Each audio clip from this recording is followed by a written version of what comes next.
So, let me just prepare you. A bit of a disclaimer here. I've had the lurgy for the last 2 or 3 days. Don't feel much better today. I'm wondering why. When am I going to start feeling a little bit better? So I just thought what I'd do is just do a little news roundup video. A lot of the news on here I don't even believe. But I thought, you know what I'm going to do? I'm going to read through West Ham news because there is quite a lot of it. But I thought I'd bung it all together because a lot of it is scraping the bottom of the barrel. I think there's a lot of barrel scraping here. So please don't shoot the messenger. I'll keep it short. I'll keep it sweet. If it's not your cup of tea, probably better things to do with your day, quite frankly, than watch this old rubbish. However, we'll start with an article in the Evening Standard. It was, now the Evening Standards are, I'd talk about stuff being a load of rubbish, right? But the Evening Standard have got good links to the board. I think it's the guy's name's Ken Dyer. I think Ken Dyer's got really good... he knows David Sullivan. That's the truth of the matter. Don't know why I'm being secretive about it. The Evening Standard suggesting that there is some sort of agreement, some sort of gentleman's agreement between David Sullivan and David Moyes, but he leaves at the end of the season. That's it. Both parties walk away, shake hands, congratulations, thank you very much for all the hard work done. You can imagine the statement that would be put out by a joint statement would be put out by club and manager, wouldn't it? At that point, don't know if I believe it at all. I mean, I don't think David Moyes is here next season. I've thought that for some time, but I thought a lot of things and they turned out to be wrong. I didn't think David Moyes, if he kept losing after Christmas, would still be here, and he is. So I take this with a big pinch of salt. What I would say about it, though, if we sort of treat it as true, just for the purposes of this video, not sure where the motivation is for David Moyes to remain in the Premier League at West Ham.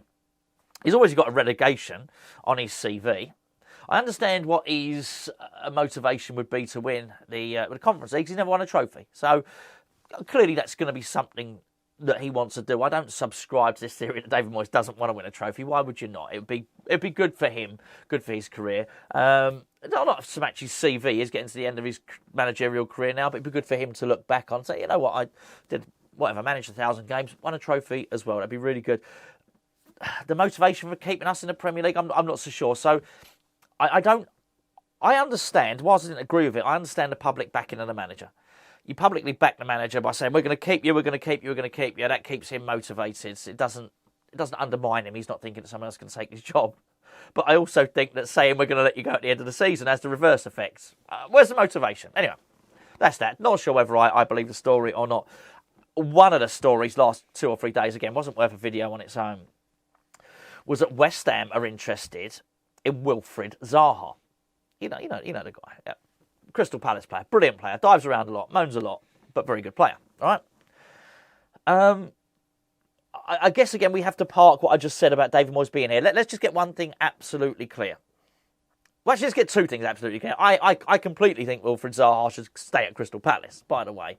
I think he gives away 10% of his wages each week to local, sort of Norwood, Dortmund, Heath, all those places around there, local charities, basically. He is entrenched. He's a big part of that community. I think he should stay exactly where he is, quite frankly. However, if he's going to move on, he is a very good player.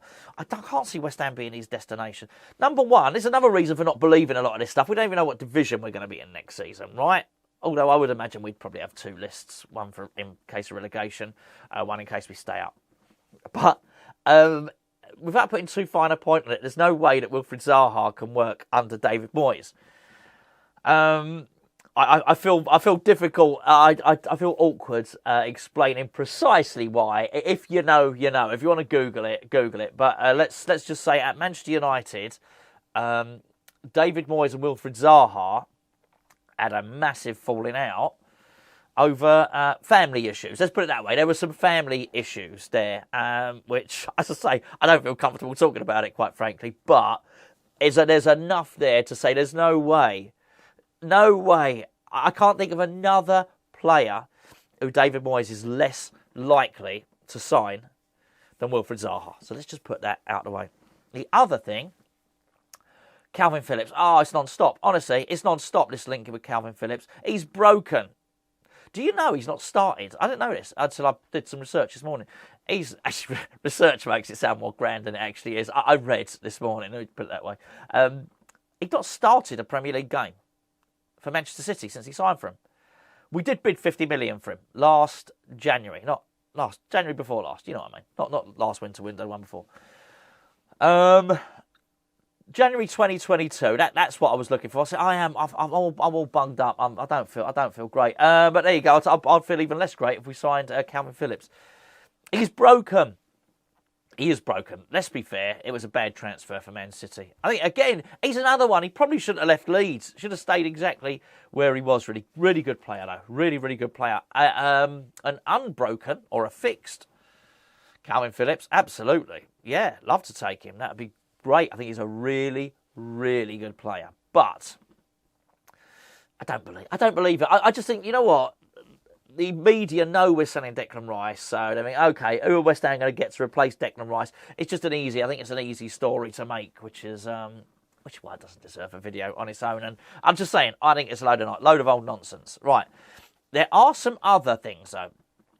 Aaron Wan-Bissaka, it's very Man U again. We're back to Man U. And Crystal Palace all ties in, doesn't it? 6 degrees of separation. You ever played that game? We're interested in Wan-Bissaka. We know this. But I find it hard to separate. Is Moyes interested in Wan-Bissaka or are we interested in Wan-Bissaka? I think he's a good player. I would like him. I think he's more than good enough for West Ham. Let's get that absolutely right. He's sort of he's worked his way back into the Man United team under Ten Hag, who didn't particularly fancy him, it seems, when he first got there. Would they sanction his sale? I don't know. I'll tell you what, though, because they bought him for 50 million for Crystal Palace. And if anyone thought they were getting him on the cheap, I'm not so sure. Don't get me wrong, he wouldn't cost 50 million again, but I think the fact that he's got back into the Man United team and he's played a lot in the last few months probably means that Man United will be looking to recoup a lot of their money. I think before he got back into the team, you probably could have got him on a loan deal with a view to a permanent transfer, maybe 15 to 20 million. Not now. I think now they're going to want you to buy him. And probably for about 30 million, something like that. They're not an easy side to negotiate with, as we saw with the Jesse Lingard saga. So, but I think we're interested. I think Moyes is interested. I guess there's some truth in that. Let's have a look. Let's find one more article here. Okay. There's a lot. I should also say it's not just Kalvin Phillips, it's Conor Gallagher as well. So we're getting linked with both of them. I don't mind Conor Gallagher, by the way. I'll take him. I absolutely would. Okay. Here's the last one. West Ham open to selling striker they bought only last summer. Yes, you've guessed it. That's Gianluca Scamacca. No surprise, is there? I mean, that is not a surprise at all. How much truth there is in that story, I don't know. They may have stumbled across the truth rather than them being well briefed on this particular news story. It's clear, isn't it? It's clear he's off. What would it take? I'll tell you, I can see one circumstance for him staying, and that would be if West Ham hired Mancini. I mean, West Ham hired Mancini, Scamacca might stay. Aside from that, forget it. He doesn't want to be here. David Moyes doesn't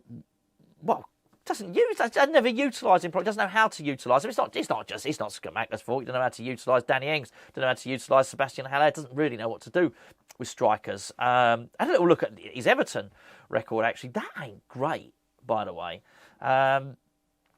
Anyway, I didn't want to do another video digging out David Moyes per se. I'm just saying we are going to seriously look at offers for him. Yes, but remember what I just said about Wan-Bissaka, them not getting as much as they bought for him. There's no way we are getting £35 million for Scamacca in the same way that Wan-Bissaka won't get £50 million. Just not going to happen, is it? So Wan-Bissaka, Gianluca Scamacca. Wan-Scamacca, Gianluca Wan-Bissaka. There you go. I don't even know what I'm talking about. See, I'm delirious. It's too many paracetamol. It's a shame, by the way. I think it's a shame about Scamacca, not Wan-Bissaka. I do. I would have liked it to have worked out better. But I do sometimes think, and I'll leave you with this. Sometimes think, if he'd have got, and I know Breuer got injured, right? But I thought Breuer probably suited the manager's tactics more than Scamacca because he's just more mobile. He's quicker. He prefers running the channels. And I know that Jesse Lingard's turned out to be crap.